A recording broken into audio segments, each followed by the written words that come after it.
Good day, I'm Samantha Allen and this is your JIS News for Monday, December 30. Jamaica's tourism industry recorded a landmark achievement Sunday when the country officially welcomed 2 million plus stopover visitors for 2013, the first time that number has been seen in any one year. Tourism Minister Dr. Wickham McNeil and others greeted the 2 millionth visitor at the Sangster International Airport. He remarked that the milestone was evidence that Jamaica remained high on the list of consumers worldwide.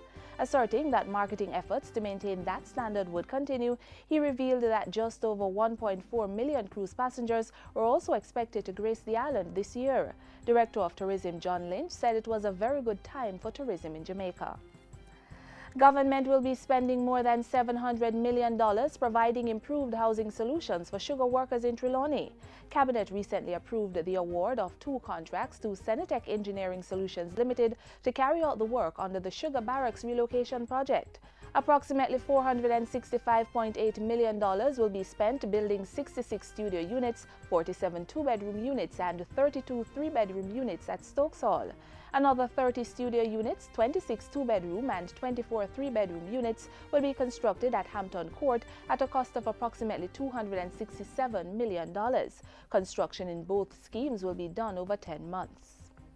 Residents in and around Betheltown, Westmoreland can look forward to improvements in their water supply by September 2014.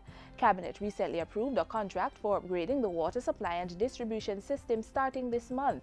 The work is to cost more than $43 million and involves the laying of approximately 7 kilometers of new pipeline by Bacchus Engineering Limited.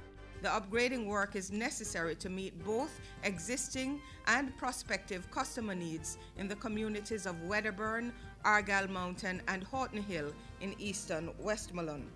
Meanwhile, more than 9 kilometers of water mains on the Cascade Water Supply Scheme in Hanover is to be replaced.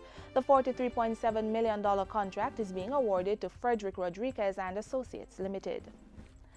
The Ministry of Education today met with several school board chairmen to get their support for its Effective Principals Training Program. The program, which began in November 2012, trains education officers in various aspects of school operations. Education Minister Reverend Ronald Thwaites recently told Parliament that about 49 principals of underperforming schools have refused to attend the leadership training. It's provided by the National College for Educational Leadership. Today's meeting, which was held in Mandeville, is an attempt to secure compliance. Still on education, $1.4 billion has been approved to implement the Tablets in Schools pilot project. It will be financed by the Universal Service Fund. It's being jointly implemented by the Technology and Education Ministries to increase the use of technology and optimize learning opportunities for students in and out of the formal school system.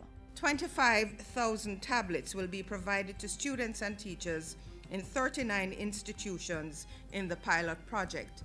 They will include pre-primary, primary, secondary, special education, and teacher education training college. And finally, in keeping with government's quest to develop an efficient public service, the Ministry of Labour and Social Security has launched a records management competition across all its parish offices.